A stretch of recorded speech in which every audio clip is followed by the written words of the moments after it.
নাম্বারটা দেখেন। 11 নম্বরে বলছে কি, year question solution BB honours fourth year accounting department 2020 সালের 8 দাগে এসেছে। বলছে দ্য ফলোইং ইনফরমেশন পেটেন এনজেড কোম্পানি। এনজেড কোম্পানির cash balance as per bank July 31, 2019 72,000 মানে 7,263 টাকা। তাহলে ব্যাংকের বই অনুযায়ী কত আছে ক্যাশ ব্যালেন্স? 7,263 টাকা আছে। July bank service charge not record by the depositor টাকা 28। জুলাইয়ে bank service charge not record হিসাবভুক্ত করা হয়নি ডিপোজিটারের বইতে কত টাকা। ডিপোজিটার মানে কি, যে লেনদেন, যার হিসাব আর কি। ধরেন আমার হিসাব, আমার বইতে কত টাকা, 28 টাকা হিসাবভুক্ত হয়নি। Cash balance as per books, cash balance as per book July 31, 2019 টাকা কত, 7,284। এইটা cash balance as per book, এটা সেখানে ওটা হয়ে যাবে।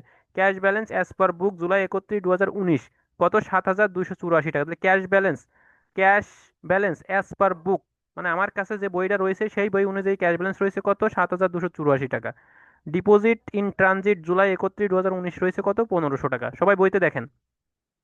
তাহলে ডিপোজিট ইন ট্রানজিট রয়েছে কত, 1,500 টাকা। সুন্দর করে সূত্রের ভিতরে দেখেন লেখা রয়েছে ডিপোজিট ইন ট্রানজিট কি হবে। ঠিক আছে, অ্যাড হবে না বিয়োগ হবে, সুন্দর করে কিন্তু লেখা রয়েছে। Bank collected by the 800 note for NZ company July plus interest 36 less fee টাকা 20। The collection has not record by the NZ company and no interest has been accrued. কোনো ইন্টারেস্ট বকেয়া নেই। আর কি করছে বলছে, এনজেড কোম্পানিতে প্লাস হয়েছে interest 36 টাকা, প্লাস হয়েছে, লেস হয়েছে বিভিন্ন ফি বাবদ 20 টাকা। হ্যাঁ, এটাগুলো সব কি হয়েছে, লেস হয়েছে, আর 36 টাকা ইন্টারেস্ট বাবদ প্লাস হয়েছে। আউটস্ট্যান্ডিং চেক, বকেয়া রয়েছে চেক কত, 31 জুলাই 2019-এ 691 টাকা। তাহলে বকেয়া রয়েছে চেক 691 টাকা। এই যে 691 টাকা চেক বকেয়া রয়েছে। ওকে, এবার দেখেন বকেয়া যেহেতু রয়েছে, চেক জুলাই 31, 2019-এ 691 টাকা। তাহলে বকেয়া থাকলে কি হবে, আউটস্ট্যান্ডিং থাকলে বিয়োগ হবে। Prepare a bank reconciliation statement as July 31, 2019 under the both balance correction method. ঠিক আছে, বোথ ব্যালেন্স কারেকশন মেথডে আমাদের কি করতে হবে, ব্যাংক রিকনসিলিয়েশন স্টেটমেন্ট করতে হবে। ওকে, তাহলে দেখেন প্রথমে আমাদের কি রয়েছে, ডিপোজিট 3 নম্বর এন্ট্রিতে রয়েছে ক্যাশ ব্যালেন্স অ্যাজ পার বুক। তার মানে আমার কাছে যে বইটা রয়েছে সেই ক্যাশ বুক অনুযায়ী ক্যাশ ব্যালেন্স রয়েছে কত, 7,284 টাকা। তাহলে cash balance as per book 7,284 টাকা। এর সাথে কি হবে, অ্যাড হবে হচ্ছে note collected by the bank with interest less fee টাকা কত, দেখেন। তাহলে নোট কালেক্ট করছে ব্যাংক, কত টাকা নোট কালেক্ট করছে, এই যে ব্যাংক কালেক্টেড 800 টাকার নোট। তাহলে 800 টাকার নোট পেয়েবল কালেক্ট করছে, তার সাথে ইন্টারেস্ট পে প্লাস করতে হবে 36 টাকা, আর বিভিন্ন ধরনের ফি বাদ দিতে হবে 20 টাকা। তাহলে বলেই দিছে সরাসরি, 800 টাকার নোট পেবলের সাথে ইন্টারেস্ট প্লাস করো 36 আর বিভিন্ন ফি বাদ দাও কত, 20 টাকা। তাহলে note collected by the bank interest less fee 800 plus 36 minus 20। তাহলে কত হলো, 836 টাকা। তাহলে 836 টাকা আমি যোগ করে দিলাম, 7,284 আর 816 যোগ করলে হয় 8,100 টাকা।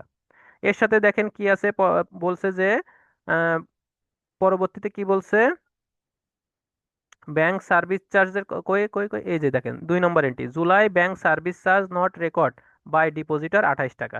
তাহলে জুলাই মাসে ব্যাংক সার্ভিস চার্জ হিসাবভুক্ত করা হয়নি 28 টাকা, তার মানে এখন হিসাবভুক্ত করতে হবে। তাহলে কি করতে হবে, আমার ক্যাশ বই থেকে 28 টাকা কমে যাবে। তাহলে লেস ব্যাংক সার্ভিস চার্জ, তাহলে আমার ক্যাশ বই থেকে এই 28 টাকা ব্যাংক কেটে নিচ্ছে, এই যে 28 টাকা ব্যাংক কেটে নিল, সার্ভিস চার্জ বাদ দিয়ে দিলাম। 8,100 মাইনাস 28, তাহলে থাকে কত, 8,072 টাকা। এটাই হচ্ছে আমার অরিজিনাল বইতে থাকার কথা। এখন এর সাথে দেখেন কি আছে, 1 নম্বর entry cash balance as per bank, ব্যাংকের বই অনুযায়ী ক্যাশ ব্যালেন্স আছে কত, 7,263 টাকা। তো দেখেন এটা বলছে কারেকশন মেথড, তার মানে আমার ক্যাশ বুক এবং পাসবুক দুটোই কিন্তু মিলবে। তাহলে আমি অলরেডি দেখলাম আমার ক্যাশ বুকে টাকা আছে কত, 8,072 টাকা।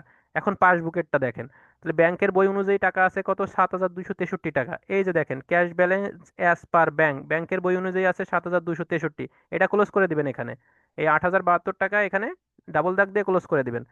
Cash balance as per bank অনুযায়ী আছে কত, 7,263 টাকা। এবার আসেন পরবর্তীতে কি আছে এন্ট্রি, জুলাই ব্যাংক সার্ভিসেস, এটা তো হয়ে গেছে। ক্যাশ ব্যালেন্স পার বুক 7,284, এটার কাজও হয়ে গেছে। এই যে বাকি ছিল কত, 4 নম্বর entry deposit in transit July 31, 2019 সালে কত, 1,500 টাকা। ডিপোজিট ইন ট্রানজিট থাকলে যোগ হয়, অ্যাড ডিপোজিট ইন ট্রানজিট ব্যাংকের বইতে কি হবে, যোগ হবে কত টাকা, 1,500।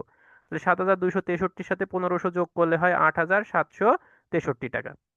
এরপরে একেবারে লাস্টের এন্ট্রিটা বাকি ছিল, আউটস্ট্যান্ডিং চেক জুলাই 31, 2019, 691 টাকা। তাহলে বকেয়া রয়েছে চেক, তাহলে বকেয়া থাকলে বিয়োগ হবে। তাহলে এখন এটা আমরা কি করব, বিয়োগ করে দিব।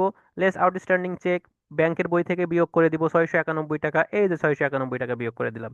বিয়োগ করে দিলে থাকে কত, 8,763 থেকে 691 বিয়োগ করলে থাকে 8,072 টাকা।